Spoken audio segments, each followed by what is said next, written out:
পবিত্র ঈদুল ফিতর উপলক্ষে সরকারি ও বেসরকারি খাতের কর্মীদের জন্য টানা 5 দিনে ছুটি ঘোষণা করেছে ওমান। ছুটি শুরু হবে আগামী 19 মার্চ বৃহস্পতিবার থেকে, আর ছুটি শেষে আগামী 24 মার্চ মঙ্গলবার থেকে পুনরায় অফিস ও আদালত স্বাভাবিক নিয়মে চলবে।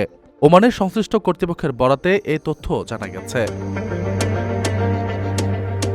জ্যোতির্বিজ্ঞানের হিসাব ও পূর্বাভাস অনুযায়ী এবারের পবিত্র রমজান মাস ওমানে 29 দিনে শেষ হতে পারে। সে অনুযায়ী আগামী 20 মার্চ শুক্রবার দেশটিতে পবিত্র ঈদুল ফিতর উদযাপিত হওয়ার প্রবল সম্ভাবনা রয়েছে।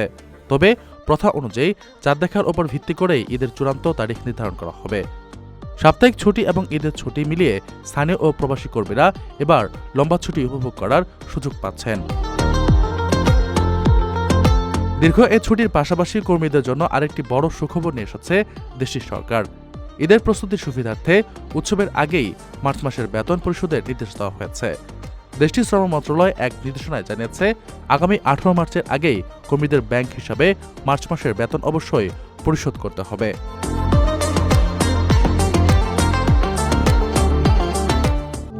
প্রবাসীদের জন্য নির্মাণ হচ্ছে দেশের প্রথম স্মার্ট সিটি, যেখানে থাকছে স্কুল, মসজিদ, হাসপাতাল, সুইমিং পুল, হেলিপ্যাড, পাঠাগার, জিম, সুপারমার্কেট, শিশু পার্ক সহ সকল নাগরিক সুবিধা। মাত্র 30 লাখ টাকা বিনিয়োগে মিলছে আকর্ষণীয় ফ্ল্যাট। প্লাটিনাম ইনভেস্টরদের জন্য ঢাকা বিমানবন্দরে ভিআইপি প্রোটোকল সুবিধা। বিস্তারিত জানতে যোগাযোগ করুন স্ক্রিনে দেয়া হোয়াটসঅ্যাপ অথবা ইমো নাম্বারে।